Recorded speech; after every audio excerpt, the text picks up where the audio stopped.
In this video, I'm going to be ranking every childhood cartoon from worst to best. And because everyone grew up watching something different, I'm specifically going to be talking about shows from the mid to early 2000s, in the same general time as shows like Regular Show and Adventure Time. These are the shows that I grew up with, so I feel like it makes sense, and I'm gonna be the most qualified to rank them. There's a lot of things that I'm going to be taking into account for these rankings, like their comedy and their overall stories, but remember that at the end of the day, it's just my opinion, and it's perfectly fine to disagree. Anyways, don't forget to subscribe or join the Discord in the description, and as always, enjoy the video.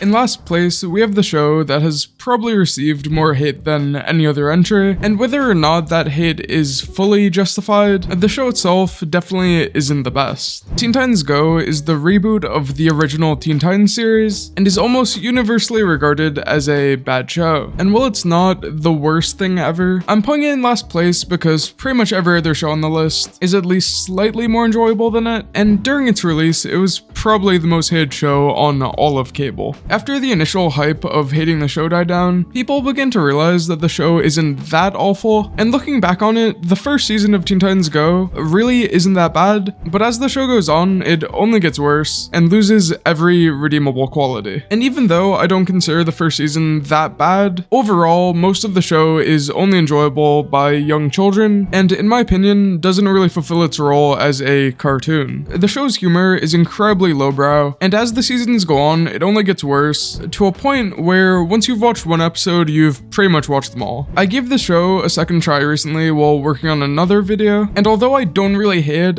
as much as I used to, it's more because I've come to terms with the fact that it's not an actual show, and more accurately, a soulless cash grab that only exists to make more money for a soulless company. Other than being painfully mid, and only getting worse with time, Teen Titans Go's success was one of the main reasons that a lot of amazing shows were cancelled, and it's the replacement to a beloved series. With all of this being said, I think it's deserving of the bomb spot, and I know that there's gonna be at least one comment that disagrees, because in the grand scheme of things, Teen Titans Go is kind of harmless, but compared to every other show on this list, it's honestly just worse.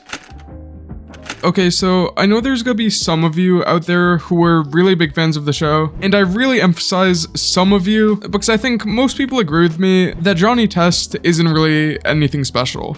Johnny Test is kind of like the Morbius of cartoons, truly being a show that exists. There's not really much to say about it other than the fact that it was around for a few years and then it wasn't, and even though I wouldn't really say I have problems with it, watching it brings me zero enjoyment, and I really just think that every other show is a better option. It's pretty much the most generic cartoon of the 2000s. Overall, just a pretty weak show, with boring humor and mediocre characters, as well as incredibly formulaic plots. On top of all of this, every single movement in the show uses a whip crack. I don't know why, I don't understand it, but the average episode of the show contains not 100 or 200 or even 300, but 330 whip crack sound effects on average. That is one whip crack sound effect for every 2 seconds of the show. And while my source on that isn't the best, I did watch another video that showed that they used 37 different sound effects in only 47 seconds. So even if I'm exaggerating a bit, I'm not exaggerating that much. The fact that Johnny Test is a real show genuinely astonishes me, and if it weren't for this video, I probably could have gone the next 5 years without having it cross my mind even once. Overall, I don't really think too many of you are Johnny Test fans, and the show had pretty much no cultural impact, even though it was a main show for over 6 years on Cartoon Network. The show definitely wasn't that good, but it also doesn't really affect my day-to-day life in any way, so I think it's fitting that I place it in the incredibly forgettable second to last place.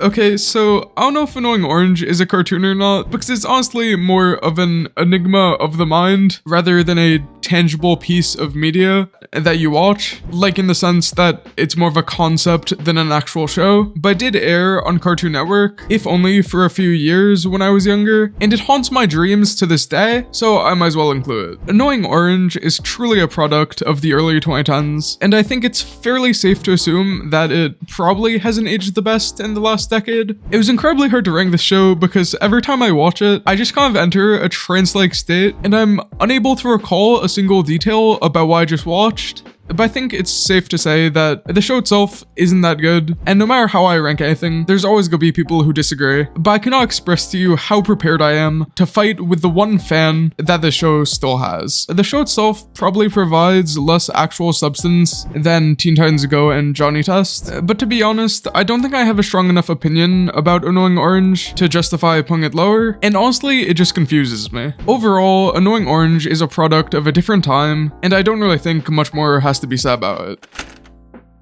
Okay, just to make this as clear as I possibly can, this entry is in reference to the 2016 reboot of the original Ben 10 series. If you're a fan of the original Ben 10, then this entry is by far your least favorite. The 2016 version of Ben 10 is a complete disgrace to the original series, and the fact that it ran for significantly longer than all of them combined is genuinely insane. While I personally don't like the show, and I'm very against the impact that had on Cartoon Network, I do accept that it isn't the worst thing ever. And don't get me wrong, it's not even close to being a good show, but at the very least, it is tolerable. I actually somewhat enjoyed it as a kid, but looking back on it, I don't really know how. It's one of those shows that seems like it has a lot going on, but the closer you look, the more you realize that in reality, there's nothing going on at all. The reason I put it 19th is that while most of these shows age fairly well, still being somewhat enjoyable even as an adult, this iteration of Ben 10 only gets worse as you age, and I'm fairly sure that if you went back and watched it again, you would agree with this. I was never the biggest Ben 10 fan growing up, but the general consensus of people who were is simply that the 2016 series failed to deliver in almost every aspect, and that despite having access to an amazing set of characters, as well as amazing concepts, they still managed to fall short. I almost find it impressive that they managed to make such an amazing source material into such a mediocre show, but at the same time, I know in my heart that it could have been worse. Overall, Ben 10 is a show that isn't the best, but compared to some of the slop at the bottom of this list, it really isn't that bad. Did you guys know that there's an Uncle Grandpa crossover in Steven Universe? In 18th place, we have Uncle Grandpa. I remember watching the show air for the very first time when I was young, and the fact that it's over a decade old now is genuinely insane to me. If you've ever watched the show, you probably know that it wasn't the best, and to be honest, there isn't that much to say about it. It's a show that doesn't really make a lot of sense, and in my own opinion, it isn't the most enjoyable to watch, but with that being said, if you enjoyed this show when you were younger, there's absolutely no problem with that. While I do consider it to be more watchable than the shows below it, I don't think that there's a single scenario where I would willingly put on myself, and I honestly found more enjoyment researching the show than actually watching it. Like, did you guys know that Uncle Grandpa's real name is Larry Grandpa? I don't know why, but it's just so funny to me. I also found out that Uncle Grandpa has appeared in a lot of other shows, including Family Guy, which is honestly pretty interesting, but overall, it's definitely a show, and that's really all I have to say about it. I give it a strong 4 out of 10, but if you disagree, that's completely fine. In 17th place, we have a show that I haven't really heard anyone talk about in a while, and when I was asking people what shows they watched as a kid, it wasn't really brought up. Fairly Odd Parents is a show that ran for a surprisingly long amount of time, and even though I don't really have any specific memories about it, I do remember that when I was younger, I would only ever watch it if nothing else was on. Not to say that's a bad show by any means, but I do think that the concept that the show is based around, it doesn't really hold up as well as a lot of the other shows. From what I've heard, the humor is pretty good, but I don't think that the show itself is anything too special, and I personally think that the show is a bit better than some of the shows I'm going to talk about, but I place it a bit lower because the show didn't really stick with me, and I think that in the end, even if it was a solid show, it never did anything too special or memorable, which I think is pretty important for a cartoon. Overall, it's definitely not a bad show, but compared to a lot of the more unique shows on this list, I don't really think it does anything to stand out.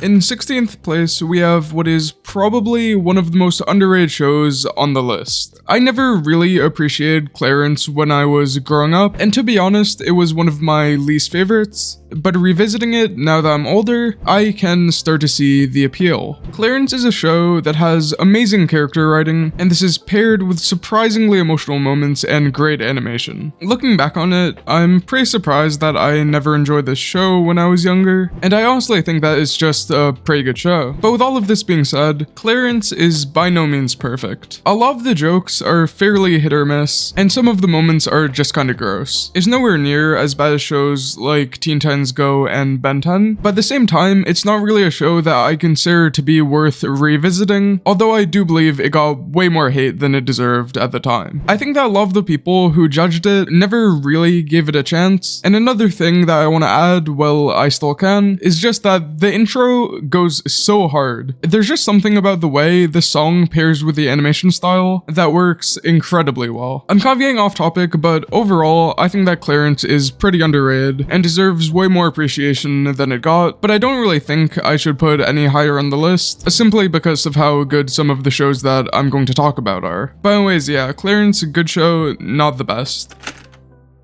When you think of classic Scooby-Doo, you probably think about the show What's New, Scooby-Doo, which ran from 2002 to 2005. It's one of the older shows that I'm going to talk about, and to be completely honest, a pretty good portion of my appeal towards the show comes from nostalgia. With that being said though, the show certainly is pretty good, and even if it isn't as modern or as funny as a lot of the other shows that I'm going to talk about, it's certainly distinguished and much more of a classic than pretty much everything else. It has a decently unique appeal, and of the many Scooby-Doo reboots, it's probably the most consistent with the original. This doesn't necessarily make it better or place it any higher on the list, but I do think it's worth noting. The fact that it managed to be enjoyable by fans of the original, while still being much more modern, is pretty impressive. And while I do believe that the appeal of the show really depends on your personal appeal to the characters, what I love about the show is that it never tries to pander. It probably wouldn't be the most enjoyable show for people growing up today, which is why it's not placed too high, but in the end, it's a decent show, and even though it's only going to get less and less relevant with time, it never did anything wrong, and is one of the best iterations of Scooby-Doo. Total Drama Island was a fairly unique show compared to the others, mainly because it was a lot more realistic. It's the animated version of a reality TV show, and was incredibly successful, in part due to how well it was written, but also because of how much appeal the characters had. And while most people consider it to be a good show, I don't really see it in anyone's top 5s, which is pretty fair. And the show has a very broad appeal, and the comedy worked for pretty much everyone in some way or another, but at the same time, because of how many characters were in the show, and the fact that they could be eliminated at pretty much any time, your enjoyment was kind of up to whether the writers wanted your character to win or to lose. Total Drama Island was definitely one of the more mature shows, especially for what was airing at the time, but I don't really think that helps the show too much, because a lot of the humor hasn't really aged too well, and honestly, it was a bit more sexist than I remembered as a child. And while Total Drama Island did have an incredibly broad appeal, I feel like it had to sacrifice some of the total enjoyment, which really just left it in a weird state where it was enjoyable, but not so enjoyable that it stands out as one of the best. In the end, I think there were certain episodes and seasons that would make it to the top 10, but as a whole, I don't think it really gets there. Overall, Total Drama Island is a decent show, but in my opinion, not really worth revisiting, even if it was pretty good while it was coming out. Teen Titans is an amazing show. It was incredibly ahead of its time in many ways, blending comedy and action to create a show that still holds up today, despite being about 20 years old. With this being said though, I don't think it was perfect. In my personal opinion, people give this show a lot more praise than it deserves, just because of how they remember it, and while I do believe a lot of this praise is deserved, I don't think that the show would be nearly as well appreciated if it were to come out today, even setting aside the difference in technology. Teen Titans' main selling point to me was its characters and their relationships, which is probably the main reason that most people have for liking it so much, and honestly, this is completely understandable. When watching the show, I certainly got the impression that compared to most modern shows, the character dynamics were a lot more unique and way more realistic, but I don't really think the story lived up to the high expectations that everyone had given me. Well, it certainly is a good show with amazing writing, and definitely worth checking checking out if you haven't. I don't think it's perfect by any means, and that although 13th place sounds pretty bad, I'm still giving it a 7.5 out of 10, which is really good for a show that came out so long ago. Feel free to explain to me why I'm wrong in the comments, because I might not be seeing the full picture, but as of now, my ranking stands.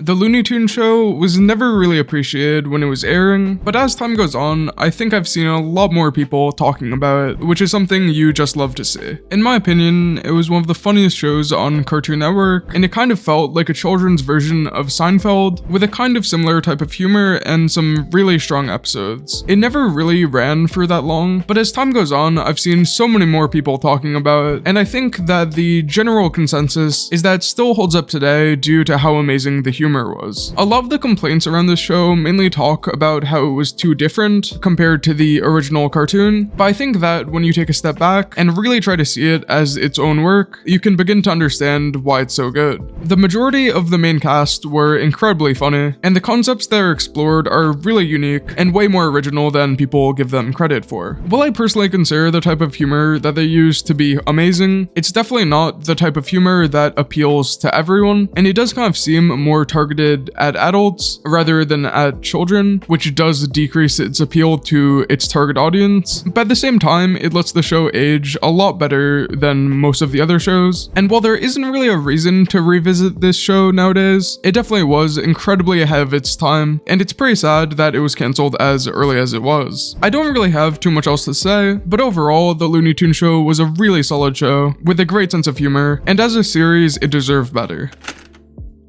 In 11th place, we have We Bare Bears. And while it certainly isn't the most interesting show that I'm going to talk about today, I do think that the messages and the emotional moments that it had definitely make up for this. Compared to the shows that aired alongside it, We Bare Bears was definitely a lot more down to earth. And I think that was fairly overshadowed by shows like Adventure Time and Regular Show, which dominated the network at the same time. In my opinion, the appeal of the show comes from how casual it is, and how even if it isn't the most intense show out there, it worked amazingly with what it had, and was something that you could just throw on in the background without having to pay too much attention. On top of all of these things, a lot of the episodes revolved around emotional conflicts, and the way that they were approached was done so with an incredible amount of charm that really makes the characters feel like actual people, despite the fact that they are bears. The complaints I usually see about the show usually stem from the fact that there isn't much consistency with the plot, and the characters are a bit one-dimensional, and while these criticisms are a bit true, I definitely think that the pros of the show really outweigh the cons. And not every episode delivers as well as some of their best, but I do appreciate the show for what is, even if it isn't perfect, and I actually do consider it kind of thing to the overall theme of the show, which heavily revolves around the fact that no one is perfect. With all of this being said, I do want to emphasize that We Bare Bears is nowhere near the best show on this list, but simply a show that works well with what it has, and is, in my opinion, a worthwhile watch if you just need something to pawn in the background. Even if it doesn't do anything that sets it far apart, I still think that it's a really good show. And while not objectively as good as Teen Titans, it definitely works better as a cartoon. In 10th place, we have Infinity Train. Infinity Train is a great show, more so season 1 than the rest, but I do love the fact that each season tells a unique story while keeping the same premise. Being someone who watched it as it was coming out, I definitely have a different appreciation for it than a lot of the other shows, but even just looking at it objectively, I do believe that stands out a lot, mainly because of its method of storytelling and its incredibly interesting plots and storylines. The concept of a train with infinite cars was really interesting to me when I was growing up, and honestly still is. I still consider it to be one of the better premises of all of the shows, and even though most people believe that it really peaks in its first season because it's considered to have a better plot and stronger protagonist, I definitely think it's still worth the watch, even if you just watch the first season. The show itself explores some more mature topics, and has a pretty interesting mystery that unravels, doing all of this while still maintaining a pretty broad appeal. Due to the relatively small cast of characters, your enjoyment of the show heavily depends on how well you connect to the protagonist, but despite this, the writers managed to create a story in a way where doing this is pretty easy. Of all the shows on this list, the first season of Infinity Train is one of the shows that I would recommend to almost everyone, and if you haven't watched it already, I would definitely give it a try. Steven Universe is a show that I have no idea how to rank. I never really enjoyed it when it was coming out, but I'm halfway through my rewatch on Hulu, and honestly, I think it's an amazing show so far. With that being said though, it's definitely not for everyone, and it's probably the show that's going to get the most angry comments, which I am fully aware of. On my personal list, this show is probably in the top 5 or 6, but I think that if I actually put it there, I would get hate crimed. When I was growing up, I never really understood it, but of all the shows on this list, it definitely has some of the best rewatchability. It's a show all about managing healthy relationships, as well as other topics along those lines, and if you find that cringe, it's fine, but in my opinion, it probably has the best overall messages of any show on this list. I can't personally speak to the story in the later seasons, but from what I've seen so far while rewatching, the show really does an amazing job explaining things using different metaphors that I definitely didn't pick up on as a kid. While I do like all of the main cast, I wouldn't say I'm as attached compared to some of the other shows, but the character interactions are written really well, and while I don't find it as funny as some of the other shows I like, I can definitely pick up on the fact that the humor is a lot more subtle and much different from a lot of other cartoons. Besides the humor, Steven Universe is a show that really shines in the more emotional moments and really has some of the most hard-hitting emotional beats if you're willing to give the show a chance. I absolutely love Rebecca Sugar for her work on Adventure Time, and it's genuinely surprising to me that I didn't know that she made this show. With all of this being said, the show definitely isn't for everyone, even if it is one of my favorites. It certainly has a more niche appeal, but with all of this being said, I still think that Steven Universe is one of the better shows that I'm going to talk about today, and is definitely worth the watch, especially if you have not checked it out, and if you're willing to go in with an open mindset, I definitely think it's worthwhile. Overall, one of the better shows, but not for everyone. In 8th place, we have Regular Show. And even to me, 8th place feels kind of low, even though I made the ranking, mainly because Regular Show is one of the most iconic shows to ever air on Cartoon Network, but once I talk about the next 7 shows, I think you'll understand why. The reason Regular Show worked so well was the fact that it was perfect at maintaining balance. It's a blend of various styles, not only delivered in humor, but also in its pacing and its emotional moments. It sits perfectly in the uncanny valley between a show for kids and a show for adults, and really plays into this fact. It delivers some of the best absurdist humor while still having relatable and likable characters, and even though it's generally one of the more laid-back shows, it still manages to be really exciting. Because of how the show's set up, it has pretty much limitless potential for different stories, and what I mean by this is that because of the insane atmosphere that each episode has, the writers really have the ability to take the story in pretty much whatever direction they could think of. Even though the main appeal of the show comes from these insane concepts, the reason it lasted so long and was so beloved was mainly due to the characters. The show itself has a fairly large cast of people, all with unique, distinct personalities, and most of these characters get expanded on as the seasons go on. And the main reason I love this show so much is that the connections between these characters really begin to feel real the further in you get, and throughout the show, you get to see some surprisingly deep moments that you probably wouldn't expect starting out. Overall, Regular Show is just an incredibly funny show with a sense of humor that is truly unique to its characters, and on top of all of this, it's still capable of being serious when it really needs to be. I wouldn't exactly call it a must-watch if you haven't seen it before, but if you're ever looking for something to throw on in the background, I would definitely recommend it. Also, I will say that pretty much every show in the top 8 through the top 5 can be swapped with each other because they are incredibly close. Lego Ninjago is a show that goes incredibly hard when you are a child. Not to say it doesn't have any appeal when you're older, but as a 9-year-old, I'm pretty sure that Lego Ninjago was the coolest possible thing that I could have watched at the time, and looking back on it, the show is still pretty good. It was probably the first lore-driven show that I watched, where there's an actual overarching story, and watching events like the Green Ninja reveal as they happened were probably some of the peaks of my early childhood. The reason I rank Lego Ninjago so high is that the story just runs so deep, and on top of this, the writing in general is just so amazing. To be completely honest, I probably won't revisit this show for a while, but that doesn't mean I'm going to look on it any less fondly. Lego Ninjago was the original peak fiction, and is essentially the One Piece of 3rd grade. It was truly one of the most important shows of many people's childhoods, and there's a good chance that we won't see anything just like it ever again. I don't really remember any of the specific events in the story, mainly because of how long it's been since I've watched it, but based on how I remember it and how it's talked about online, Lego Ninjago easily deserves a spot in the top 7, and in the end, it was a truly iconic show that should be remembered this way. Of every show in the Scooby-Doo franchise, Mystery Incorporated is by far my favorite. It's a perfect blend of being similar enough to the original while still being its own show with a unique and interesting story, and even though the show changes the characters a bit, it does so in a plausible way and honestly just makes all the characters a lot more human. Scooby-Doo Mystery Incorporated lets us see a bit deeper into the stories of all of the characters, and even though I consider this to be the strongest part of the show, I should also add that the humor was amazing, and it was a lot different than most of the other shows that I've talked about already, which is definitely worth mentioning. On top of having one of the strongest casts of all the shows on the list, the overall story is way more connected than you would expect, and for a show made in 2010, it's aged incredibly well. When I think about Scooby-Doo overall, Mystery Incorporated really stands out to me as the most unique iteration of the story, and in my opinion, is the best versions of all of the characters. In my opinion, Scooby-Doo Mystery Incorporated is one of the best shows on this list, and definitely deserved more than the 2 seasons that it was given. There's not really too much more to say about it, but with all of this being said, I only place it in the top 6, just because compared to the other 5 shows, it didn't have the same impact.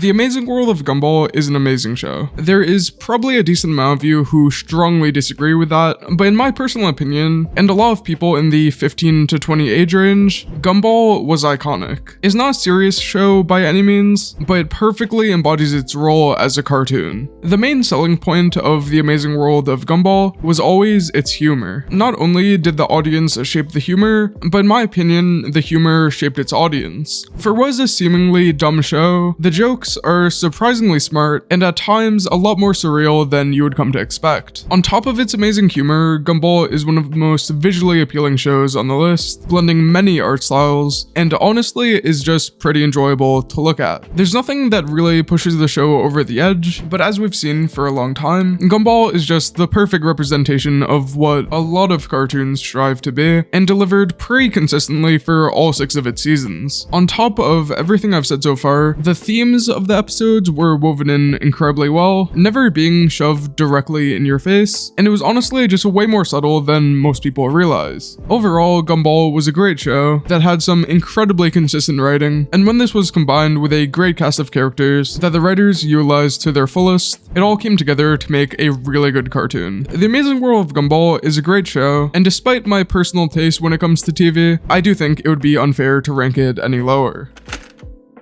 In 4th place, we have what is probably the most well-rounded cartoon that we are going to talk about. Phineas and Ferb is a show about how 2 brothers spend their comically long summer vacation, and was really one of the first of its kind. Because the show had such amazing writers and producers, Phineas and Ferb succeeded in almost every aspect, having amazing concepts, characters, and stories, as well as pretty much everything else that you could think of. The humor is way more thought out than even the highest entries on the list, and when you combine this with the songwriting and the overall creativity that is in each and every episode of the show, there's really just nothing bad to say. And with all of these things being said, the only reason it's not in the top 3 is because I don't think it had as much of an impact, and that's completely fine because it doesn't need to. Phineas and Ferb was trying to be a cartoon, and in this category, it did amazing. It's a show that can be enjoyed by almost everyone, and rewatching it, it has some surprisingly deep messages that I wasn't really expecting from a kids show. Other than being such an amazing show, Phineas and Ferb really paved the way for shows like Star vs. the Forces of Evil and Gravity Falls, and is kind of the reason that some of these shows existed at all. Overall, Phineas and Ferb is an amazing show that never really fell off, and is incredibly deserving of its spot in the top 5. I really want to emphasize that the only reason it's in 4th is that compared to the 3 shows that I'm about to go into, the only thing it's lacking is the deep connection that really resonates with you. Anyways, on to the top 3.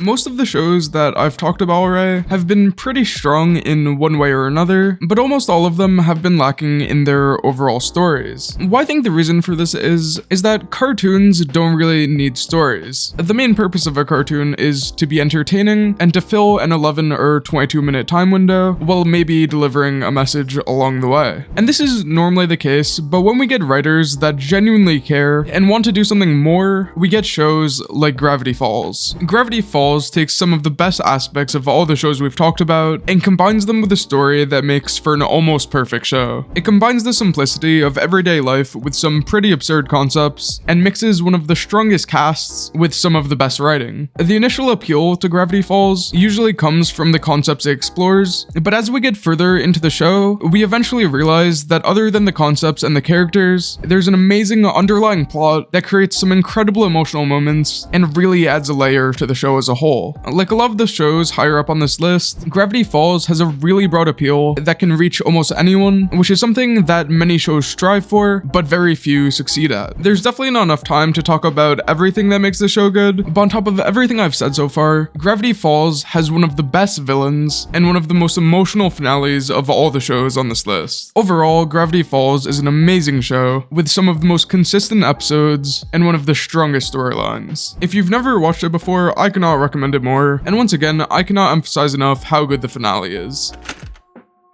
Earlier in this video, I said that Gumball is the perfect embodiment of a cartoon. And while I do stand by this statement, there is a show that not only exceeds it in its humor, but in its legacy and its cultural impact. And on top of all of this, it's a show that paved the path for many others. In a strong second place, we have the first 3 seasons of SpongeBob. Disregarding the rest of the series, there is something truly unexplainable about what these seasons managed to accomplish. Almost every episode of the run was memorable, and on top of being incredibly funny, early SpongeBob just has a certain aura surrounding it that I truly believe cannot be replicated. There's something about the episodes that goes much deeper than the writing, deeper than the animation, and even further than the delivery of the lines that truly makes the show unique. It's incredibly hard to put into words what I'm trying to say here, but what I mean is that every part of the first 3 seasons perfectly comes together to create something that far exceeds the sum of its parts. And there's obviously good episodes after these seasons, but in its prime, SpongeBob had something that can be recreated. I really don't think that there's a single show that can invoke such a strong sense of nostalgia, and it's gonna be a while before anything gets even close. The humor of early SpongeBob comes from a lot of things, but what I think really makes it stand out is how well everything is delivered. Like, the pacing of each scene is really done to perfection, and while I really want to try and explain it from a logical perspective, I'm pretty sure that the appeal of SpongeBob comes from something beyond explaining. Any show can have good storytelling or make funny jokes, but the appeal of early SpongeBob comes from something much deeper. The writers and animators truly managed to make something that cannot be recreated, and the way they did this was by using heart.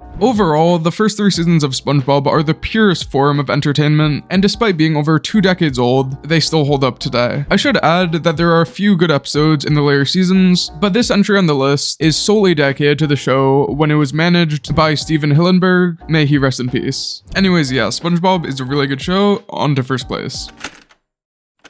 You clicked on a video from someone with a Marceline profile picture with 3 dedicated Adventure Time videos, and then you sat through 32 minutes of me animating my voice with various Marceline PNGs. If you still haven't figured it out, the show that I consider to be the best of all time is, without a doubt, Adventure Time. I have a few reasons for it being the best, but I want to clarify that Adventure Time isn't the funniest show on the list. Not to say that's not a funny show, but more so that's humor isn't what makes it first. The reason I rank Adventure Time so high is how well it excels in 2 of the most important categories. First, we have the story. If you've ever watched Adventure Time in order, you definitely understand that the story it tells just can't be compared to any of the other shows that I've talked about because it's not even in the same category. We follow Finn as he matures, and as the audience grows up, so does he. When I say that the story is amazing, I don't just mean that the plot is better, but more that the world itself and the characters that occupy it progress at such a natural rate in a unique way that's paced through all 10 seasons. It goes far beyond the characters we see because the show really gives us a feeling that there's so much more out there. In my opinion, Adventure Time is one of the only shows that can really bring out the sense of imagination that we lose as we get older, and the best show at conveying the feeling of growing up. The way the writers connect everything is genuinely amazing and something that is unique to their story. Adventure Time stands out to me as a once-in-a-generation show, something that perfectly encapsulates the feelings of its audience in a way that can be felt but not explained. Obviously, not everyone has the same connection, but honestly, the fact that it could reach that level at all is enough to me. The other thing that Adventure Time does better than every other show is its characters. On top of being one of the most genuine and likable casts in all of television, throughout the show's run, almost everyone goes through some sort of change, because as time passes for us, time passes for them as well, and we get to see some of the most well-paced character development in any TV show, period. By changing the characters over such a long time span, it never really feels like the writers changed them, but more that the characters themselves changed. Throughout the 10 seasons, we see Finn experience an incredible amount of growth, Princess Bubblegum give up on her pursuit of control, and Marceline come to terms with her past. Jake pretty much stays the same, but at the end of the day, I think that in terms of character writing, no show comes anywhere close to Adventure Time. It's something that you had to watch as it was coming out to truly understand, and in the end, you can agree or disagree, but if you're someone who hasn't watched the show in its entirety, I could not recommend it anymore. Also, probably start season 2 because the first season isn't that good. Anyways, don't forget to subscribe, and I'll see you in the next one.